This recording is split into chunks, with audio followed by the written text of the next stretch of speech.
Welcome, everyone. My name is Taylor Ward, she, her, and I am the Communications and Education Manager with Just Solutions. I am calling in from Seminole and Muskogee land, otherwise known as Tampa, Florida. Thank you all for joining us on today's webinar on what you need to know about the Greenhouse Gas Reduction Fund. We are hosting this webinar in partnership with the Climate and Clean Energy Equity Fund, which is a groundbreaking funding initiative designed to drive resources to advance climate and clean energy equity and justice across the country. Their goal is to support and uplift powerful organizations working in communities of color, low-income communities, and communities impacted by climate change to advance bold actions that address climate change and accelerate the transition to a just and equitable clean future in 13 states. And for those who don't know, Just Solutions identifies and promotes just solutions to climate change from Black, Indigenous, Latinx, Asian, and frontline diasporas. We provide informed analysis, reports, and more on the just solutions for an energy future that supports replication of community-developed, equitable, and just solutions.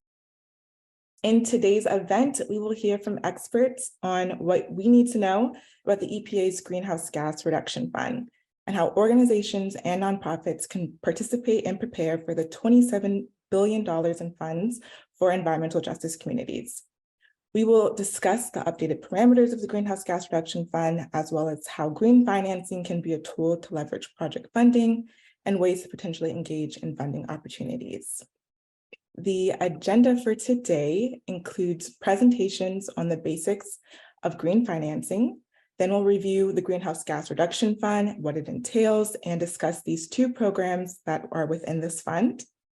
We will also discuss opportunities for engagement and further action. And lastly, we will have time for a question and answer session. So if you have questions throughout today's event, please feel free to add them to the chat or use the Q&A box to share your questions, and we'll get to them at that portion. Awesome. So our first speaker today is Neda Arab-Shahi, the Vice President of Inclusive Center for Resiliency and Clean Energy. Neda is working to build a network of credit unions committed to designing and scaling solutions to climate change with the goal of promoting affordable and sustainable energy for all people. Our second speaker is Adam Kent, the Senior Advisor for the Green Finance Center People and Communities Program at Natural Resources Defense Council. Adam works at the intersection of finance and climate with a particular focus on the role housing, community development, finance play in creating a more equitable and environmentally sustainable economy.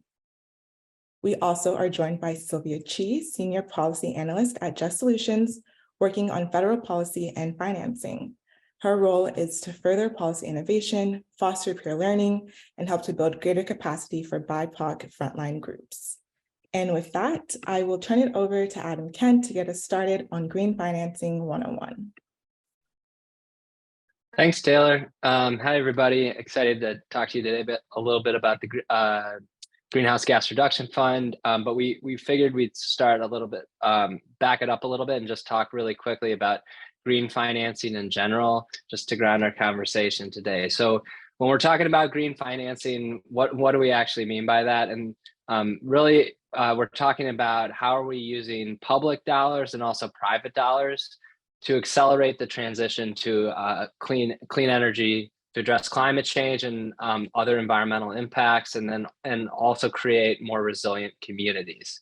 And so when we're talking about financing, those dollars can be shaped and structured in many different ways. They could come in the form of grants, they could come in the form of debt or loans, and they could also come in the form of equity. And we're going to talk a little bit more about that in terms of the Greenhouse Gas Reduction Fund later today.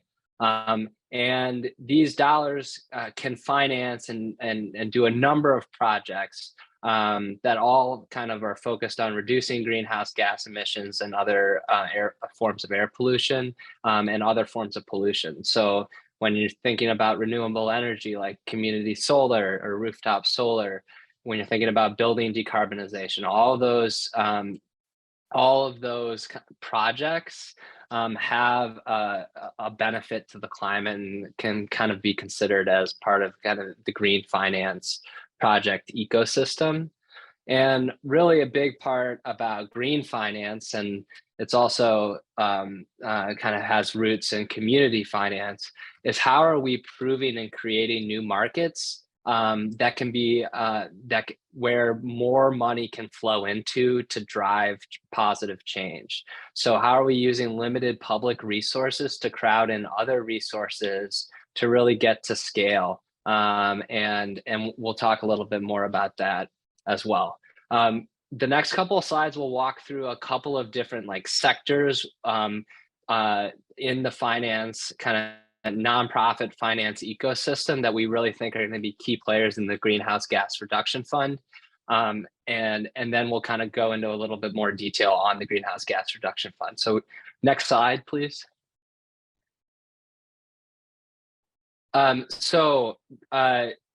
One of the major kind of players in the green finance space are green banks. Green banks have been around for over a decade, and they're mission-driven, non-depository institutions. So they actually, the title green bank, you think of a bank, you put money in deposits. Green banks actually don't take deposits, and their mission is really focused on accelerating the transition, a clean energy transition, and combating climate change. They are typically publicly capitalized, and what that means is they receive a slug of public dollars for startup costs, and then they use that investment in perpetuity by making loans, and when they're repaid on loans, that is how they become a self-sustaining entity. And green banks can really be formed in various different ways. Some are kind of chartered by the state and are an apparatus of a state government, but some are just standalone nonprofit finance agencies. So there's various legal and operational green bank structures that exist in the country today. As of 2021, there are 21 green banks in the US. And they invested almost $2 billion over a 10-year period, and basically catalyzed $7 billion in total investment. So they weren't the only investors in those projects. They partnered with other lenders and investors to move those projects forward. And so that kind of gets to that point that we talked about earlier in terms of encouraging additional investment in these projects. Green banks have deep expertise in green financing and clean energy technologies. That's what they're created to do. And so they have staffs that really kind of understand what does it mean to underwrite to energy efficiency? How are the solar markets structured in certain states or regions, and how does that play with the projects that they're supporting? Green banks also have a varying track record of serving low-income and disadvantaged communities. And that really kind of depends on their business model and the priorities that were kind of laid when they were initially established. And so that is just something to keep in mind and think about as we have our conversation today, particularly when you're thinking about the role of governance and really centering equity in green financing. And then finally, the setting up of a green bank, NRDC has been very involved in kind of the growth of green banks and the thinking about it. And it's like setting up a new financial organization. And that takes a lot of time. It takes capital to do that. And once that organization is up and running, they have their policies, procedures, credit procedures in place. They also need to build and establish trust in a borrower network. And they also need to be large enough to be self-sustaining. So setting up a green bank for a community of 30,000 people is going to be really hard to sustain over time without additional public support. So green banks, very critical part in the Greenhouse Gas Reduction Fund ecosystem, have the expertise, are spread across the country, and are going to be a key player in kind of implementing the Greenhouse Gas Reduction Fund. Another key player, the next slide, please, are community development financial institutions, or CDFIs for short. And these institutions are mission driven. and have a mission to serve economically disadvantaged communities. The roots of CDFIs really come out of the civil rights movement and the long fight to address redlining and other racist lending practices in our country. And really the mission of CDFIs is to drive capital to markets that capital doesn't flow to because of structural racism and economic inequities. And so CDFIs come in many different flavors. Some are loan funds, which, similar to green banks, mean they don't take deposits from individuals, but organizations that take deposits can also be classified as a CDFI. And that classification is really given by the US Treasury. You have to apply and be classified by the US Treasury and meet certain requirements to be classified as a CDFI. CDFIs are not typically publicly capitalized. They're typically founded with private capital and philanthropic support. But many CDFIs do work with public funds in some way, shape, or form. There's a huge track record of supporting affordable housing development. The CDFIs have. A lot of that relies in some way, shape, or form on local, state, or federal funds. And as I mentioned before, the majority are nonprofit loan funds or credit unions, and which we'll talk a little bit more about credit unions really soon.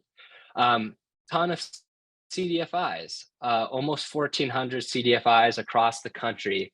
And 84% of their portfolios are deployed in what Treasury Department calls target markets. And those are basically markets that are targeted based on income. Markets or customers that are targeted based on income. So there is a huge overlap between the Greenhouse Gas Reduction Fund, where the majority of dollars are targeted to low income and disadvantaged communities. CDFIs are working in these communities already and have a long track record of serving these communities. They're also big, almost $250 billion in assets under management, touching a number of projects that we could think about as having really great GHG emission reduction, clean energy potential projects, including affordable housing, commercial real estate, small businesses, et cetera. And similar to green banks, CDFIs really try to use their dollars to be catalytic, to crowd in other investment, to move projects that benefit communities forward. So green banks, CDFIs, two major kind of sectors in the nonprofit finance world that we think are going to be critical for the Greenhouse Gas Reduction Fund. And I'm going to pass it over to Netta now to talk about another player, credit unions in this ecosystem. Great, thank you so much. Hi, everyone. It's great to be here. So I work at an organization called Inclusive, and we work on financial empowerment and financial inclusion through credit unions. Inclusive is a nonprofit organization. We're a national network of community development credit unions. And in our role as a nonprofit, non-depository institution, we are also a CDFI. So we play a few different roles. I head our Center for Resiliency and Clean Energy, and a few years ago, we saw that our member credit unions were starting to respond to climate change locally in their communities by providing all sorts of financial services that were becoming more necessary, from emergency disaster loans to loans for solar projects. And so just as it relates to green financing, Adam spoke about green banks, he spoke about CDFIs, and I'll share about credit unions, some of which are CDFIs. So credit unions, what are they? They are financial institutions that provide personal and business banking services. They have deposits, checking, savings, they offer loans and other financial services and products.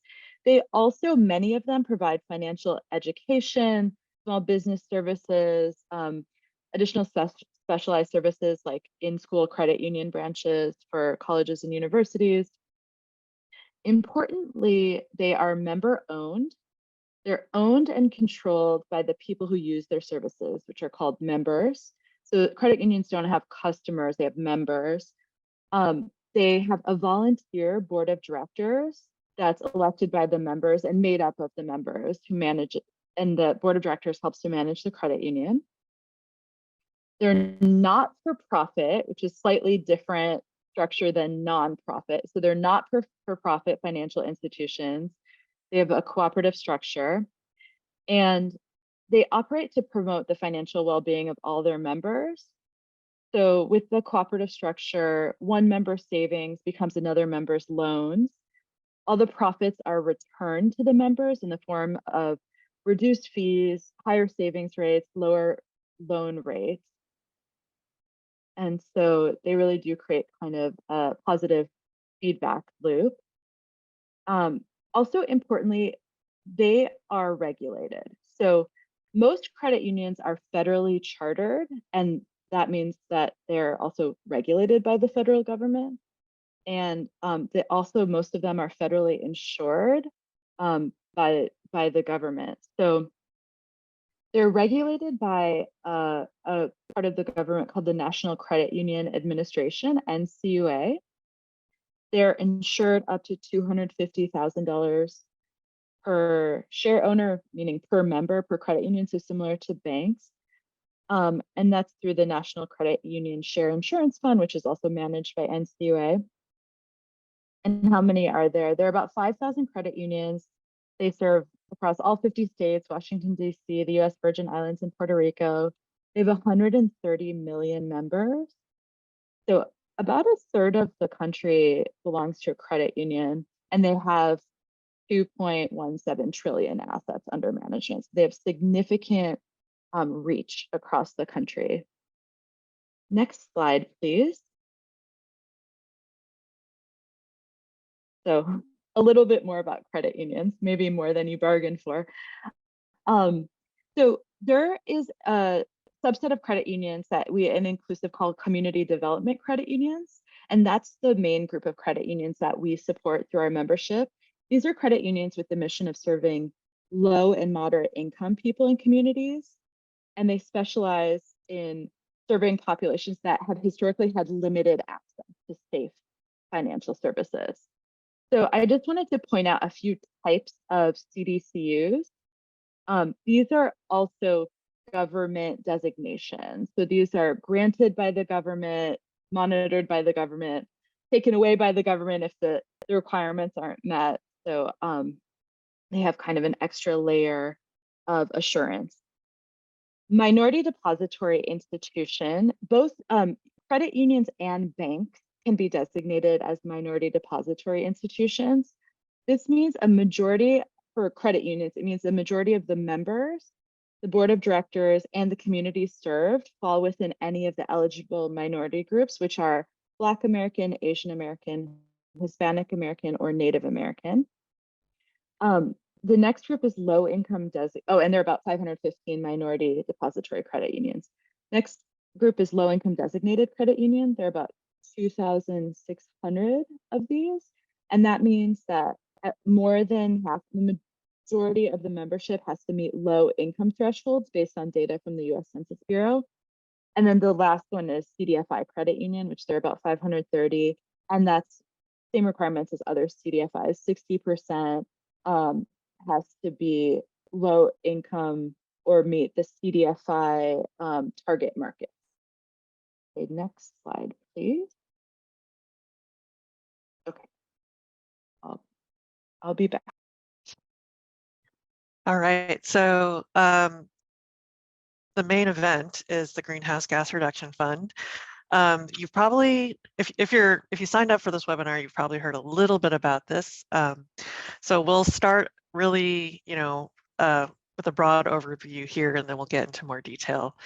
The Greenhouse Gas Reduction Fund is a new program that was created by the Inflation Reduction Act in August. And the idea is that it will provide financial assistance to deal with the rising prices, including energy prices, and also move the country away from fossil fuels towards a clean energy transition. And this is part of the overall $370 billion that is supposed to be in the IRA for clean energy and environment in general. The Greenhouse Gas Reduction Fund is, like, I believe it's the single biggest program in terms of dollars that are being appropriated in the IRA. So it's kind of a big deal. And then in terms of Justice 40 principles, if you aren't familiar with Justice 40, that is an initiative that the Biden administration has started, which is about, it's a goal that the administration set for benefits from clean energy and environment investments flowing to disadvantaged communities. And they set a goal of 40% of those, the benefits of those investments to flow to disadvantaged communities. And disadvantaged communities is kind of a term of art for environmental justice communities, meaning those communities that are most burdened by pollution and cumulative impacts. So the way that Justice 40 applies to the Greenhouse Gas Reduction Fund is, it's the design of the program is, as it's set out in the statute, reflects those principles in that there's carve-outs, set-asides for low-income and disadvantaged communities. The actual legalities of how Justice 40, the executive order and everything applies is a slightly different question that we can maybe discuss in the Q&A if people want to get into that. But basically there's $27 billion total in this program, and it's for a very broad set of uses. So basically financial and technical assistance to lower greenhouse gas emissions and other air pollutants. There's $7 billion for states, municipalities, tribal governments, and eligible entities to invest in projects in low income and disadvantaged communities. And then there's $12 billion for eligible entities to provide general assistance, and then $8 billion for eligible entities to provide assistance to low income and disadvantaged communities. So you see there how it's kind of split up into different pots and specifically designated for low income and disadvantaged communities. And then we'll come back, we'll elaborate on this, but the eligible entities definition is a little confusing. Like many things in this program, it's not very intuitive. But in the law, in the statute, the eligible recipient is a nonprofit organization that's designed to provide capital and other forms of financial assistance, but does not take deposits. And then there's also some more details in there about how it can be funded by either public or charitable contributions. It's designed to leverage private capital, things like that. But we'll get into more detail in the coming slides. Yeah, next slide. Yep. So this is initial program guidelines. So this program is administered by EPA. And they, on February 14th, they announced some initial program guidance, which was actually not very detailed. But what we did learn was that they're splitting it up into two different competitions. So these are competitive funds as opposed to formula funds. Formula funds are like if they say that all states are going to get a certain amount of funding, and you don't necessarily have to compete to have the best application to get funding. In this case, it's competitive, so you do have to compete. So there's the $7 billion zero emissions technology competition, and that one is for states, municipalities, tribal governments, and eligible entities. And the new information that we learned on February 14th was that they are going to prioritize residential rooftop solar, community solar, and storage in low-income disadvantaged communities for this program. And then the other new piece of information that we learned was that EPA said that they're expecting to award up to 60 grants for this competition starting in the fall. And then the other competition is the $20 billion competition, and in that one they put together that $12 billion for general assistance fund with the $8 billion into this one competition. And they're saying that this competition is for projects that reduce air pollution, greenhouse gas emissions, and energy costs. And then the new information that we learned with this announcement was that they're expecting to make between 2 and 15 grants under this competition starting in the fall. So I think I'm passing this to Adam. Thanks, Sylvia. Yeah, so we'll dive a little bit deeper into each competition and discuss a couple of points. So, as Sylvia mentioned, we found out from EPA in February that they're going to prioritize residential and community solar, associated storage technologies, and this vague term called related upgrades. I think an important thing to emphasize here is the entire $7 billion are required to flow to low income and disadvantaged communities. And so when we're thinking about wide applicability across the country, I think the definition of related upgrades and what that can and cannot include will be really critical. For instance, does energy efficiency count when you're putting solar on a house that maybe has leaky windows and a hole in the roof? Like, how much benefit does a solar and storage program have for a lower income homeowner when we aren't insulating their home and fixing their roof as a part of this? And so there is an advocacy opportunity for folks to really try to weigh in both with EPA, but also Congress on taking an approach to related upgrades that really tries to maximize what the EPA's priorities are, which is to drive benefits to low income and disadvantaged communities and have big GHG emission reductions. And solar can help in that, but when you pair it with energy efficiency, that's best practice. So that is just a point that I wanted to flag for folks out there on a potential next step, engaging with your state or locality, and then also with EPA on a definition of related upgrades that really maximizes the benefit to households in terms of reduced energy costs and GHG emission reductions. The statute really lays out how dollars will flow. So these, as Sylvia mentioned, it will flow to states, cities, tribal governments, and eligible recipients. And EPA is only going to make up to 60 awards.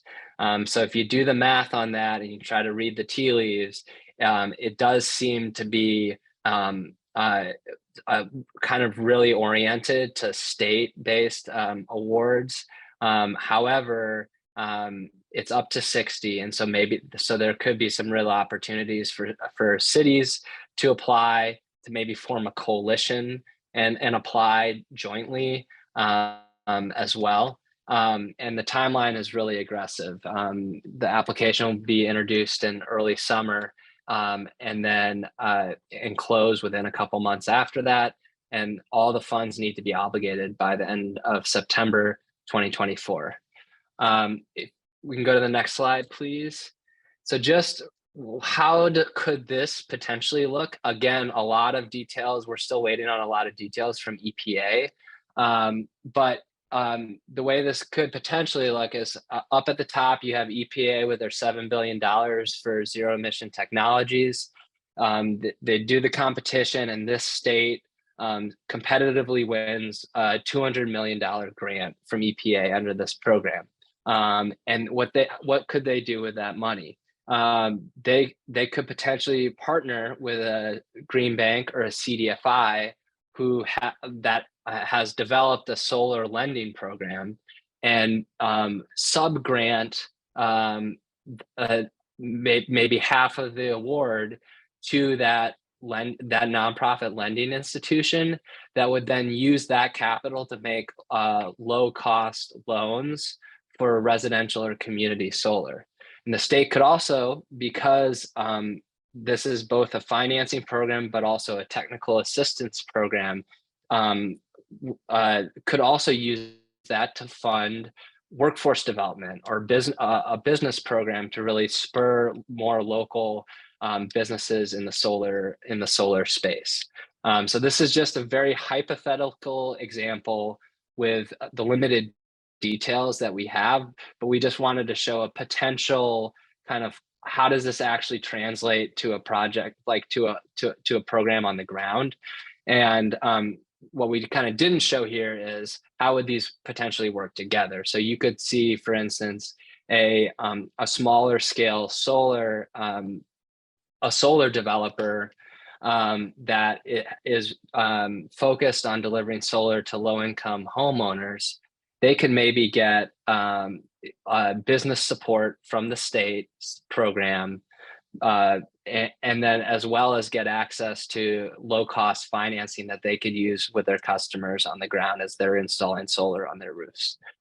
That's just one example. Again, this could look many different ways, but we just wanted to try to sketch out something to make it a little bit more tangible. And I'll pass it over to Netta to talk about the $20 billion bucket. Great, thank you so much. And I think I'm gonna answer one of these questions that's in the Q&A while I cover this slide. So, okay, so Sylvia gave the overview of the IRA and Greenhouse Gas Reduction Fund investment in climate and clean energy.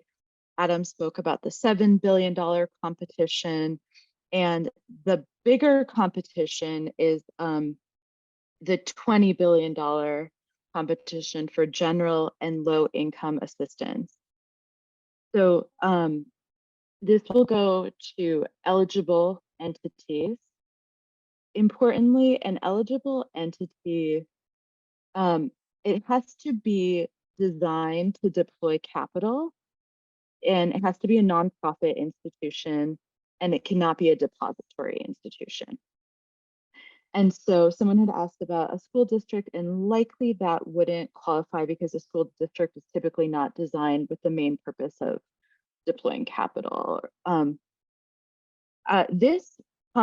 The other thing I'll note is that someone said, this looks like there are very few grants with large sums of money, and that is absolutely right. The Greenhouse Gas Reduction Fund is designed to award very few grants with large sums of money.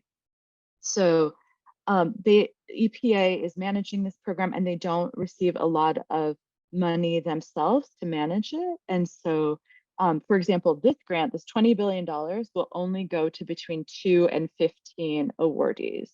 So it's going to be some large grants. So they're going to prioritize eligible entities that collaborate with community financing institutions, which are named in the updated guidance as CDFIs, credit unions, housing finance agencies, green banks, and others. And those, so the eligible entity or the awardee of the grant will have to partner with those types of financing institutions, keeping in mind that the awardee could be one of those types of financing institutions, as long as it's not a depository institution. And they'll be also prioritized if they demonstrate that they're going to be able to leverage these public grant dollars with private capital, so that the reach of the competition can really scale. This is for projects that reduce air pollution, greenhouse gas emissions, and energy costs. So kind of broad. There is also going to be the expectation that the eligible entities use part of this award for technical assistance and capacity building to strengthen the community-based organizations, small businesses, workers, and suppliers that are required to accelerate the transition to an equitable net zero economy and catalyze the jobs of the future. So I think this is important for this group, because I think this is an area where there's going to be an opportunity to help support community-based organizations, small businesses, workers, suppliers, workforce development, et cetera. But I also think there's going to need to be a lot of grassroots activity for this to actually work, for this to actually build this transition. And we'll come back a little bit more to kind of ideas for action, but I just wanted to call that out. Out of this 20 billion, 8 billion is required to go to both financial and technical assistance. So loans and grants and financial assistance, but also the technical assistance that I just mentioned for building the transition, accelerating the transition. 8 billion will be required to go to low income and disadvantaged communities. We hope that more will go to that. There's no reason why the entire 20 billion can't go to that, but that's the minimum. And then just like the other competition, the Notice of Funding Opportunity, or NOFO, will be released in early summer, and the awards will be obligated by September 30th, 2024. They expect to award some grants this coming fall, 2023, but that's just kind of the expectation. That the end date of this is September 30th, 2024. Next slide, please. Okay, so this is this is looking a little bit chaotic. I did that on purpose. So apologies if it's too hard to look at, but a hypothetical example of how this may roll out is not comprehensive, and this is just one scenario. It could go in many different directions, but assume there are 4 eligible entities that are each awarded $5 billion. Those eligible entities can then provide loans and grants to the financial institutions that they're required to partner with. They should also provide grants for technical assistance and capacity building. And then in turn, that layer, kind of the financial institutions and the groups that support the technical assistance and capacity building, will turn around and invest that back into their local communities. So the reason that between the eligible entities and the next layer, there's all these lines going in every direction is our understanding is that once an eligible entity has received an award, there's not really like a constraint where they can only invest in one credit union or one green bank or one community-based organization. They should be able to kind of invest across the market in multiple opportunities that come up. And I think they're gonna have to be pretty nimble, and they're gonna have to be flexible because this is meant to move pretty rapidly. So then once the money reaches, for example, CDFIs, credit unions, green banks, then they can turn that around and invest that in projects such as, but not limited to, residential solar and efficiency projects, small commercial projects, small business. For example, if your small business wants to get solar, multifamily solar and energy efficiency. Again, this is not comprehensive, not limited to these types of projects.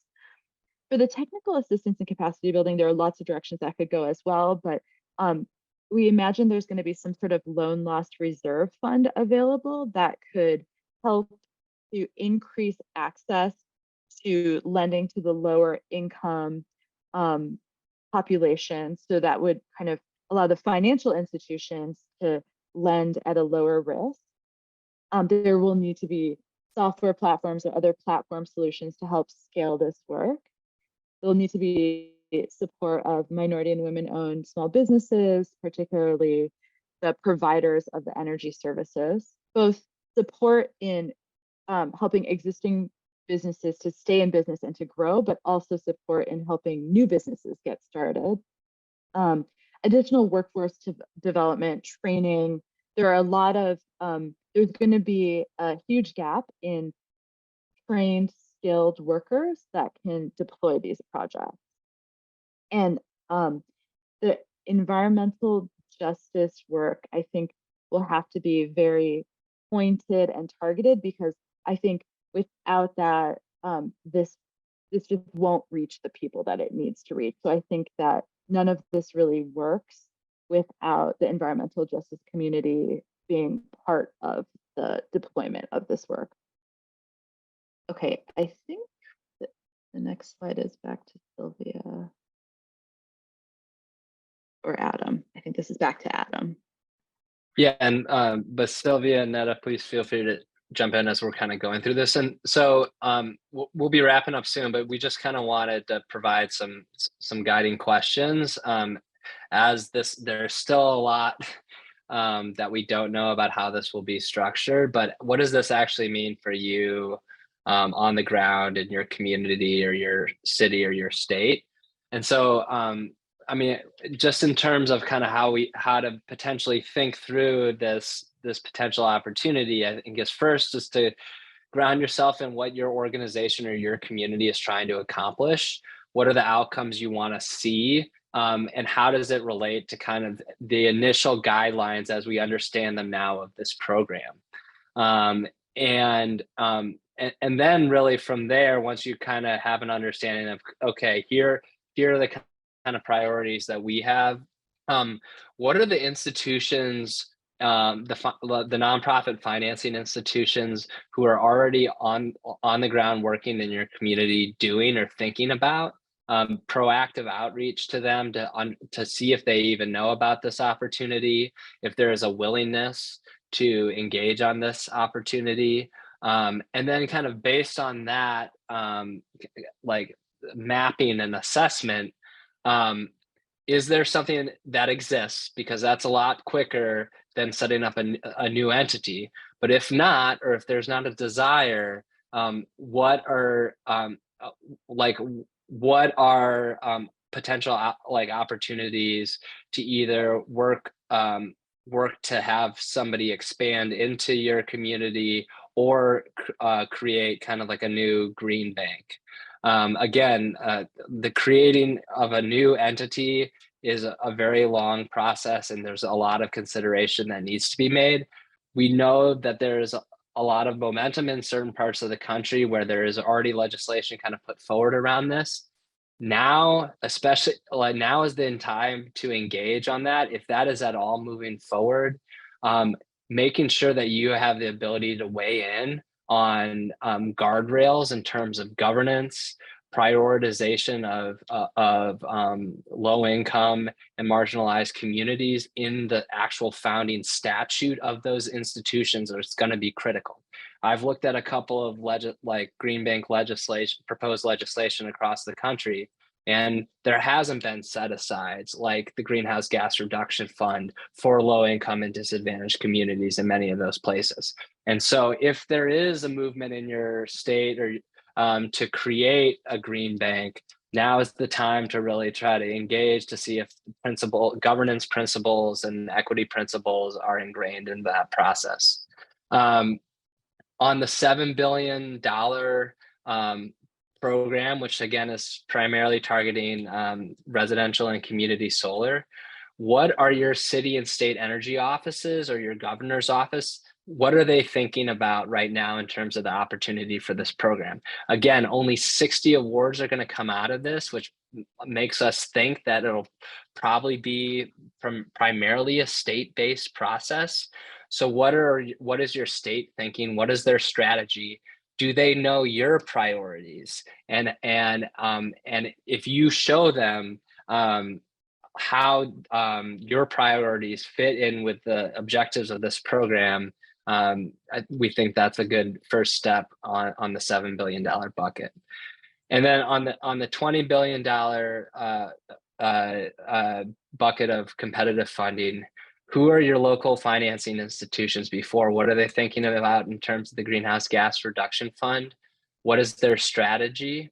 And how are kind of the community-based projects that are in development now could potentially fit into Greenhouse Gas Reduction Fund financing?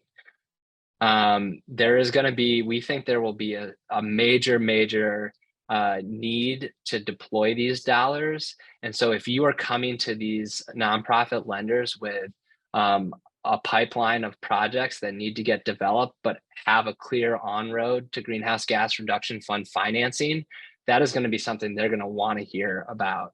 And then also really thinking about what are the technical assistance and capacity building needs your community needs and wants that will result in more projects moving forward? Is it a workforce need? Is it a small business contractor capacity need? They need to hear from you on that front as well. So just a couple of ideas, and I will pass it over to Sylvia now to talk about an exciting letter coming up.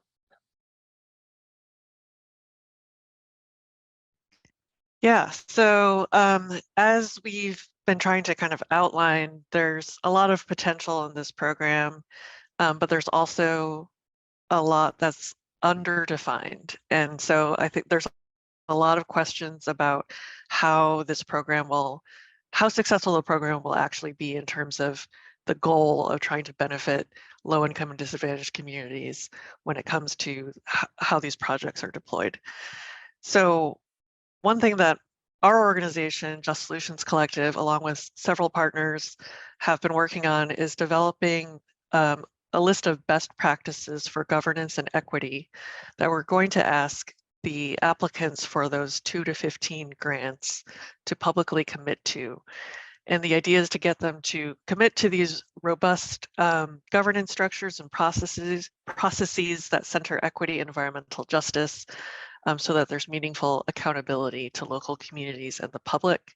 And we want to empower environmental justice, community-based organizations, frontline communities to have decision-making power and how these funds are deployed, and to ensure that impacted communities are directly benefited. Because if you live in one of these communities, you probably know and have seen that just citing a project in your community doesn't necessarily benefit the community, and sometimes it can actually be harmful and extractive. So that's what we're trying to get at, and we're trying to just minimize the risk of those harmful and extractive practices as much as possible. Sonam just put the link in the chat to the document. You can see the whole list of best practices that we're proposing. And there's also a link to sign on if you're part of an organization and you want to endorse these practices. We encourage you to do so. And the plan is to gather as much support as we can for these, and then present it to the potential applicants that we know of, and then also later to bring this into conversation with EPA and try to encourage them to adopt some of these as how the criteria for how they select applicants in the application process. Next slide. So again, you can look at the link to see all the detail, but this is kind of a high level overview and some examples. So we're asking for the applicants to prioritize direct benefits to low income and disadvantaged communities. And that means that projects have to demonstrate benefits to the community beyond just being there physically. And then also in terms of like what is a benefit, that needs to be defined and maximized through meaningful engagement of the local community. And then we have a lot about what community engagement means and when it should be required. We think all community engagement has to be culturally competent and ensure language access and be based on transparent information. And that awardees should reserve a share of the funds that they get from EPA to provide meaningful resources to community members so that they are able to participate in community engagement. And that could be, for example, stipends. And then we're also asking for accountability to local and impacted communities, especially low income and disadvantaged communities. And that includes representation at the awardees governing board and leadership levels. We're also asking for them to operate with transparency, and that includes collecting data and reporting data in a way that's accessible and aligned with broader equity policy goals, which kind of goes to like making sure you're measuring the right things. And then apply robust safeguards so that there's we want to make sure that the projects that are funded by this program don't worsen pollution and economic burdens or other disparities, and that they should apply robust tenant protections and anti-displacement measures for projects that are likely to affect tenants and housing conditions.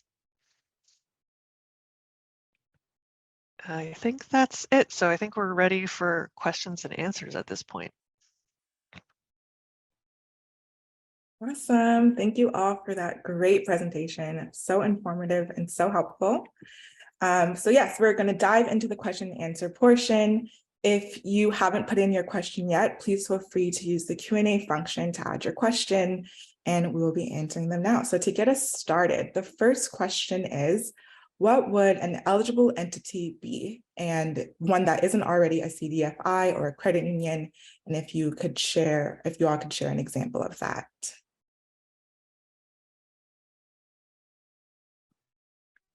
So just to clarify, a credit union cannot be an eligible entity because it's a depository institution. An eligible entity must be a nonprofit financial institution that is not a depository.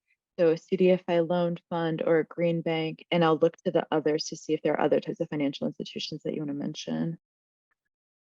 Yeah, I guess the only other thing I would add is it could be an umbrella organization that represents a number of different nonprofit lenders that is formed based on kind of the requirements of the statute.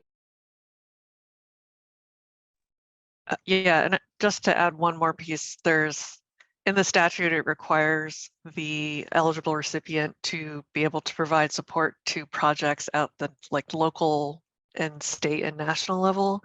So that also kind of affects who is going to actually be a successful applicant. You need to be able to operate at all those different levels. Great, thank you all. And another question, for communities that are in states which are unlikely to fund a green bank, is there any way for them to get access to a green bank in other states, a national green bank? Insights on this?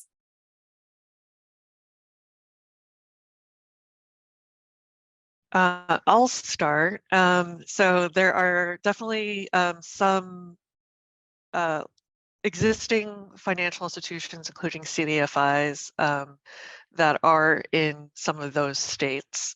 So I definitely encourage folks in those states to reach out to your local financial institutions, and especially ones who have a record of working with low-income and disadvantaged communities, to see what their plans are if they're interested in working in this space.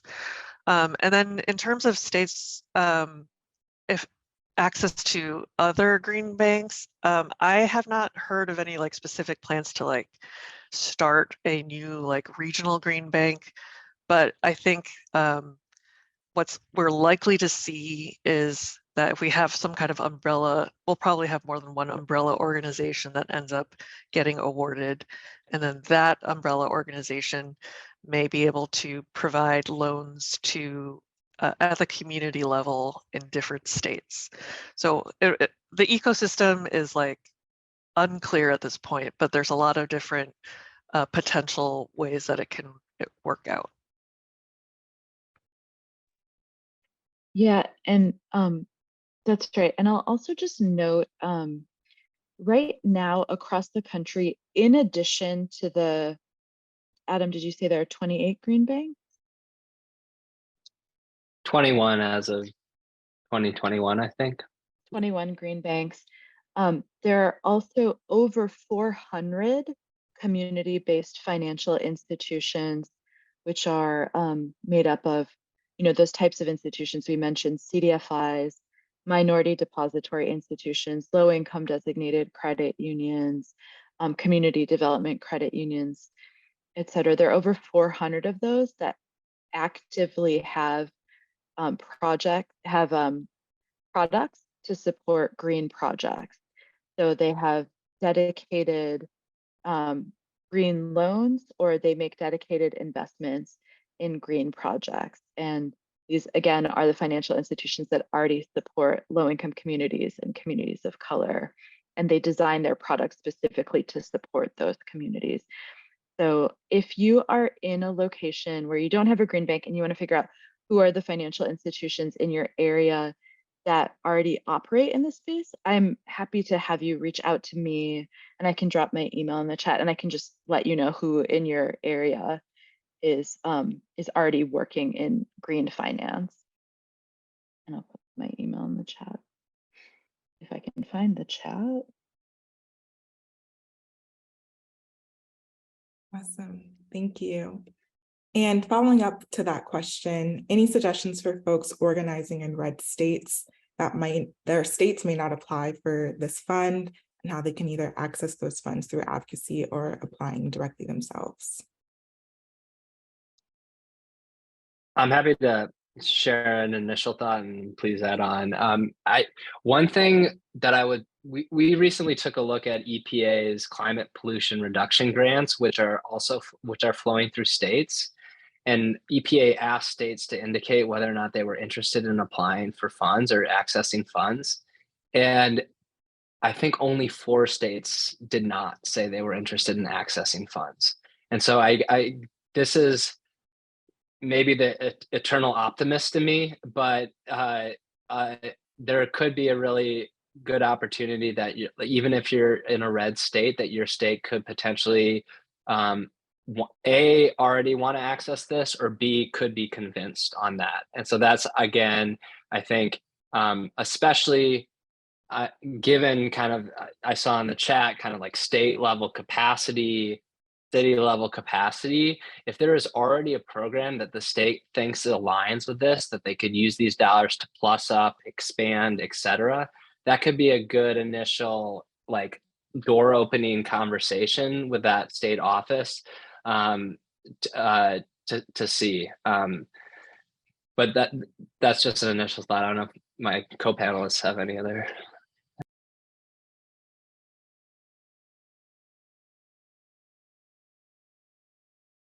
Yeah, thank you. And I guess following up to that would be, how can folks encourage their states to start green banks? That was one question that we had in the preliminary question and answer. So I'll pass that to you, Sylvia. Yeah, so one thing that we didn't mention yet was that there is a part in the statute that talks about indirect investment and how that should be eligible recipients should use the indirect investment to both support existing lenders and create new lenders. So there is like the law does contemplate starting new green banks or CDFIs. So that's something that you should take a look at that language if you're interested in trying to like push your state to start a green bank or other lender. And just like referring back to those reflection or the guiding questions that Adam mentioned before, I think it's important to figure out like what exactly are your goals and how does that relate to like what the existing conditions in your state in terms of like what are CDFIs and other lenders already doing. But generally, if you come to the conclusion that a new green bank is the thing to do, I think you want to start talking with your local representatives in the state legislature, the governor's office, folks like that, and the state energy office probably would be someone to talk to and see what they're thinking and if they would support that. I saw another question in the Q&A. I don't think there is model legislation for creating a green bank. I've not come across it at least. And I think that is a reflection of just the fact that it's going to be very specific state to state because the laws are so different. But yeah, that's basically what you would need to do a green bank, create a new green bank. Yeah, and I'll pass it. And before I pass it on to Adam, I just wanted to add that a lot of these green banks that already exist and ones that are being developed already partner with CDFIs and other existing financial institutions, and that's a model that I recommend and support. Yeah, no additions here. Great, thank you. And there are some questions around a little more clarity around the final recipients for the $20 billion. Can the final awards to final recipients from the $20 billion amount only be loans, or can they also be awards in the forms of grants?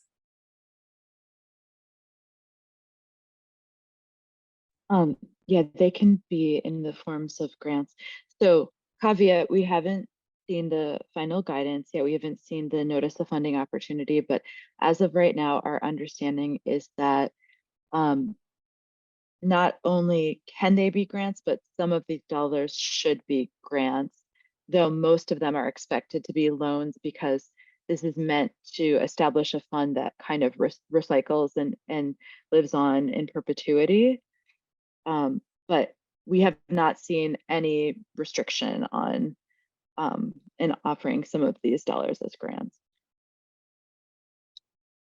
Yeah, I mean, just to add on, this is primarily like the history of this was kind of like national legislation for a national green bank. That's not what this is. There aren't the guardrails in place that previous legislation had in terms of governance, et cetera.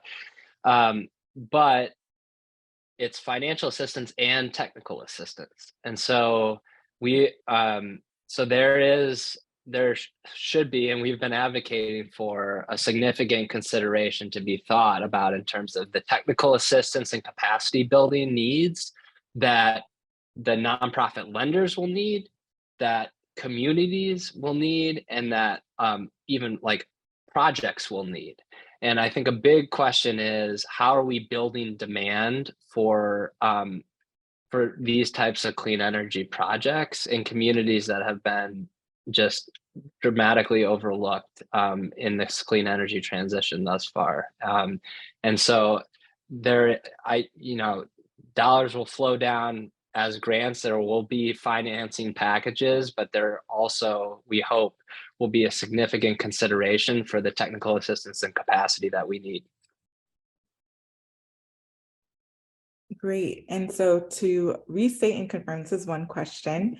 The 20 billion must go to eligible entities which are nonprofit, non-depository, and must be able to operate at a local, state, and national level. Is that correct?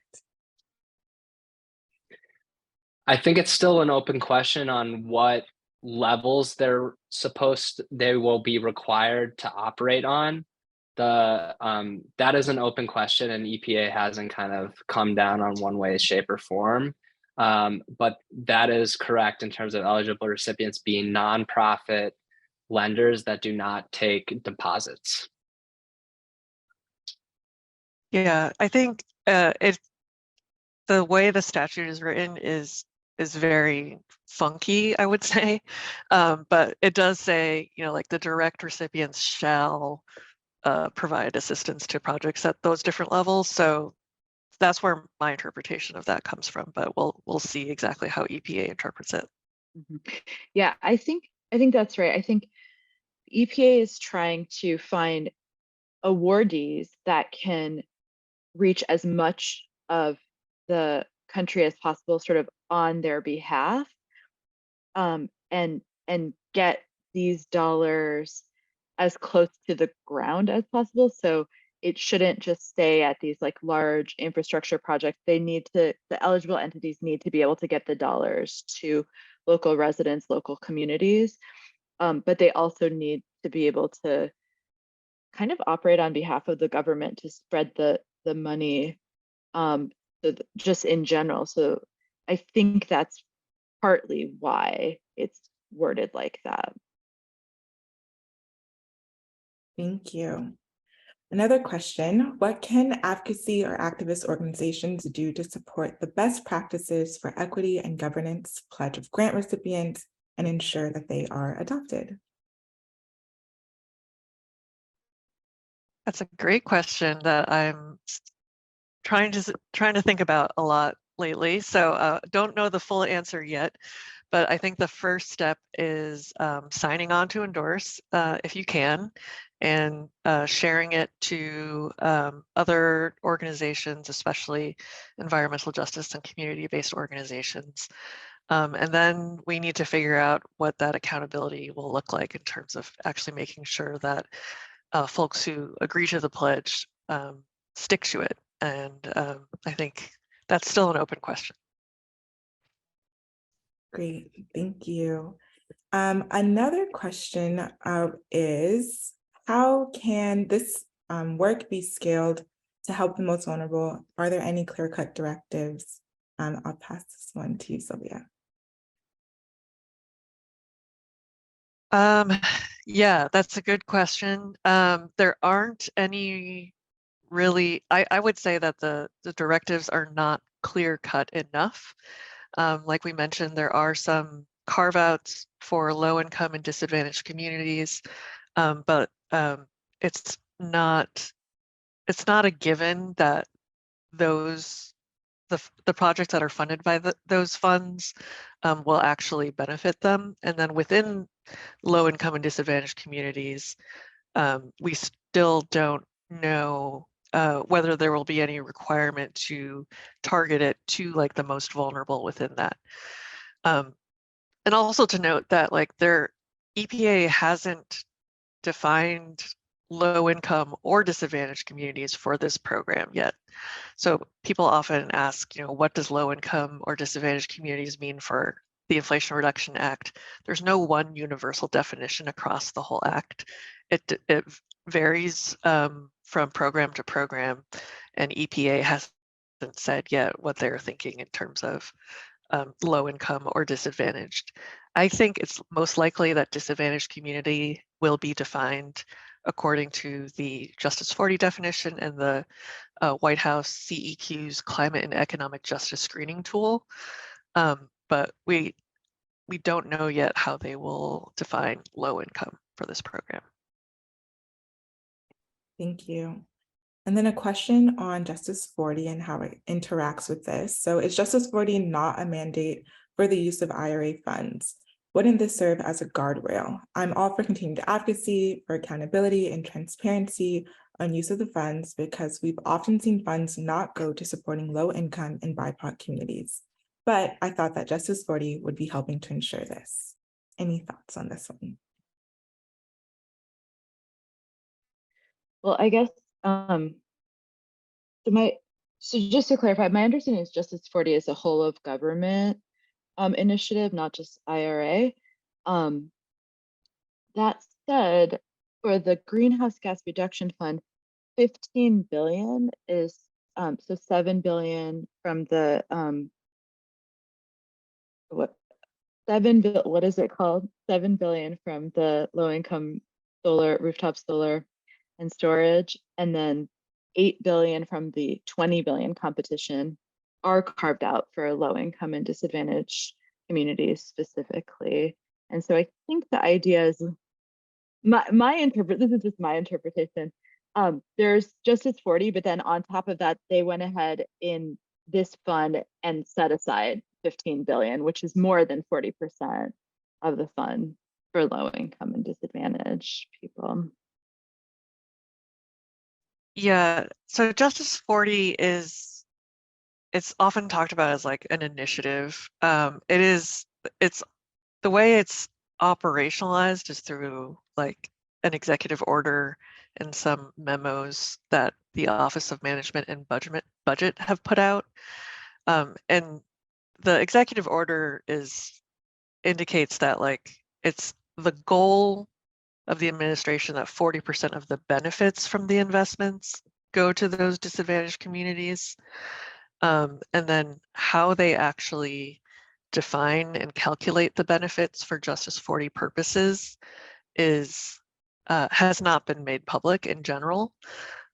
It will vary by program, and the benefits methodologies, the agencies have been directed to develop benefits methodologies for the different programs, but they have not released, I think, any of them publicly.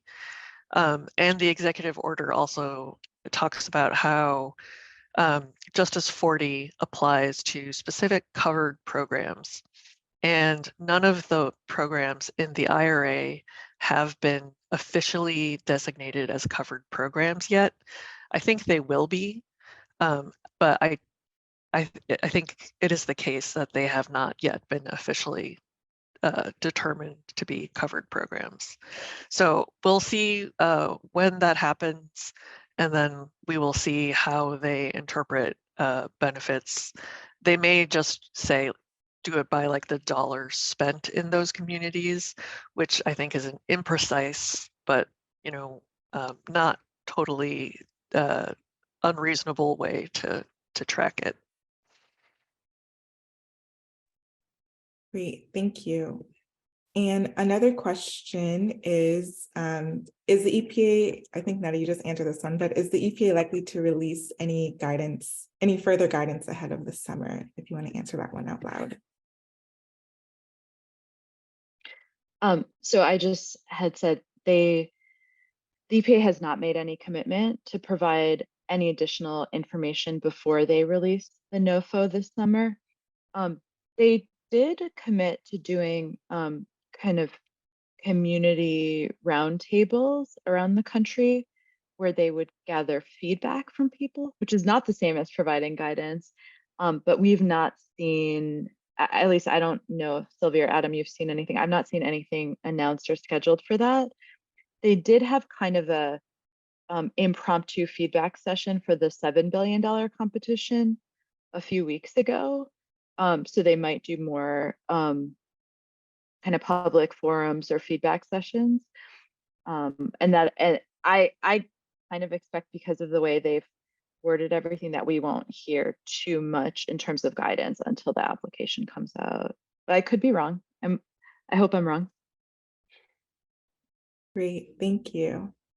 And another question, since the climate pollution reduction grants were mentioned, can you all talk a bit more about the difference between that program and this one, and specifically about how the funding will be distributed or eligibility requirements for that program? Yeah, I'm happy to jump in. I mean, we basically mentioned that program just as an example of trying to read the tea leaves of all these different states and what their decisions are. You know your state the best, and so if you don't think that your state is going to apply, that is definitely better than looking at an analogous, potentially analogous program. But it is a different program, different structure, et cetera. So in terms, like, just to kind of revisit the question of, like, if I don't think my state is going to apply for the $7 billion kind of like state bucket of dollars, what could I potentially do? I mean, that is open to eligible recipients or localities as well. And from the little guidance that we have had to date, it seems like you could potentially form an alliance with a couple of cities, particularly cities in red states in a region that may not be applying, and make a really compelling case for a cross-city collaborative application. So that's just one idea to throw out there if you really don't think you're going to get a lot of traction at your state. Great, thank you.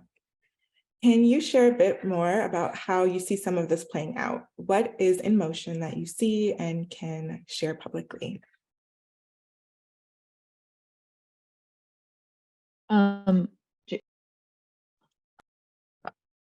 I was just going to say, who has the $27 billion lottery ticket number? I mean, there's a lot of uncertainty. So we don't really know. We don't really know how it's playing out. And we haven't gotten a lot of information. There are a lot of big, hairy questions that EPA needs to figure out and answer. And we also know that this is a major target for elimination, for a program elimination in upcoming debt ceiling negotiations. And so it's just a very dicey situation. So sorry for that non-answer. I don't know if my panelists have anything else to add. I can say, so for inclusive, we have announced publicly that we're part of a group called the Community Builders of Color Coalition, which is a group of financial institution intermediaries and sort of support organizations and associations for the financial institutions that are community-based and support low-income people and people of color. And so we are developing, we are intending, as part of that coalition, to apply as an eligible entity. And there are a million unanswered questions, but that is the information that we've announced so far. And kind of collectively across the group, I think we represent most parts of the country and are very much made up of grassroots on the ground organizations that are directly interacting with community members and have done so for decades and decades. Yeah, and I'll just add, again, there are more questions than answers at this point, but we do know that there are a few other formations that are considering applying. I think it's pretty common knowledge that the Coalition for Green Capital is intending to apply. They are the group that was behind organizing I think all of the existing green banks in the US. And so they have a lot of experience with operating green banks, but maybe less experience working at the grassroots levels and with disadvantaged communities and low-income communities. But we know that they're also a likely applicant as well. Great, thank you. Another question, given the fast timeline EPA must operate under, is there a preferred structure for initial distribution of the funds for potential long-term management? I can jump in. I love this wonky question. And in fact, we've written a lot about that. So I'm happy to share kind of our thoughts, but again, there's a lot of different iterations of how this could potentially work. But I think the broad, like that question kind of like really cuts to the meat of it, is these dollars need to get deployed quickly. If they don't, there might not be any dollars for these types of projects and for this work. And how do you do that in a way that does that, but also has key governance, accountability, flow of answers a lot of the key questions that are going to be critical to whether or not this is an actual financing tool to create a more equitable clean energy transition. And so how does EPA do that is the big question. I can drop a link in the chat, kind of how we've thought about it, but with a caveat that this is us, and there are a lot of other ideas out there.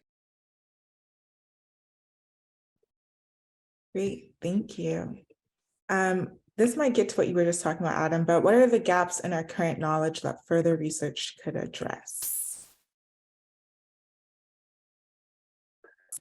Yeah, I mean, I think a big one is, I mean, given the uncertainty of kind of how this would be structured, I mean, this program was not even like all the models that kind of estimated the impact of the Inflation Reduction Act did not include this program because of how uncertain it was.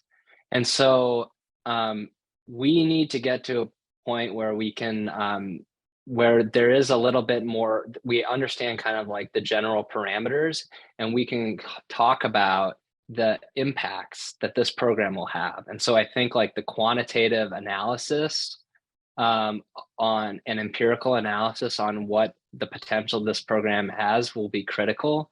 I also think really mapping out the TA and capacity building needs, what types of investments will really drive demand and create a robust kind of ongoing sustaining pipeline of community-based projects. Like those are kind of the two big ones that that we've been really seeing as key needs. Great, thank you.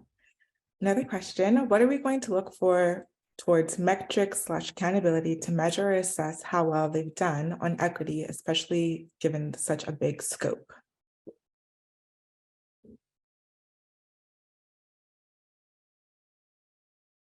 I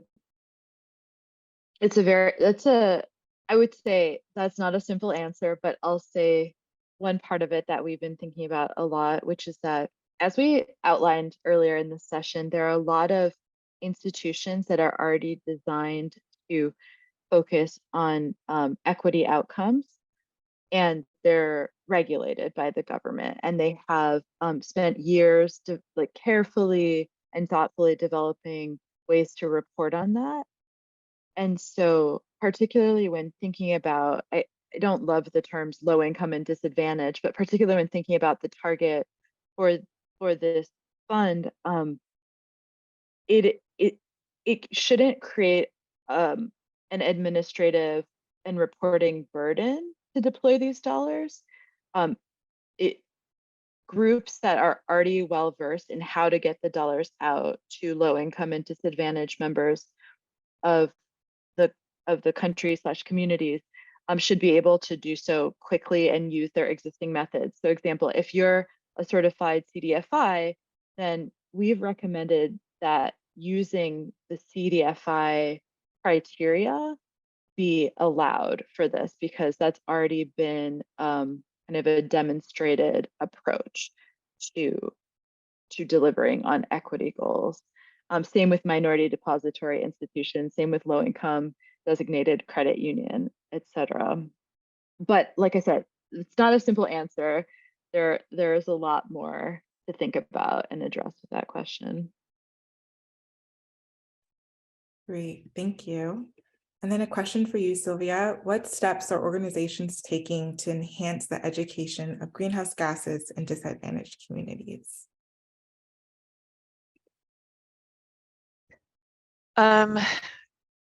Yeah, I think this varies a lot by community, but the education piece is a potential project that can be funded by the Greenhouse Gas Reduction Fund. And it doesn't necessarily have to be something that can show like a revenue stream, so it doesn't have to be like loan supported. Like we've mentioned, the Greenhouse Gas Reduction Fund provides for financial and technical assistance. So there should be funding that's available to support education programs through this program. But again, we don't have a lot of details about how that will break down. Awesome, thank you. Well, we are approaching the end, so let's go around and do some final thoughts. If you all want to share your last thoughts to kind of wrap up this discussion, and we'll start with you, Neda. Great, thank you. So I think as we've been talking, what's coming up for me is that we should stay in touch. And I think that Adam and Sylvia and I work together pretty regularly. And I think we should be keeping in mind ways to engage this group and identify specific ways you can amplify your efforts and make sure that that the Greenhouse Gas Reduction Fund is actually deployed in a way that addresses energy poverty, energy burden, and our systemic inequalities. So I think more to come. Let's stay in touch. And thank you so much, everyone. Adam? Yeah, really loved all the questions. I mean, and I think like kind of final thought for me is this is a massive opportunity, and it could go a lot of different ways. But this is a great, like, even in the face of kind of all these uncertain design elements, implementation elements, organizing around what your priorities are, how they potentially fit with what you know about the potential structure and flow, and having those conversations early, and then as things evolve, continuing to have those conversations. I think I just want to leave everybody with I think that's going to be a really critical piece as this rolls out. Sylvia?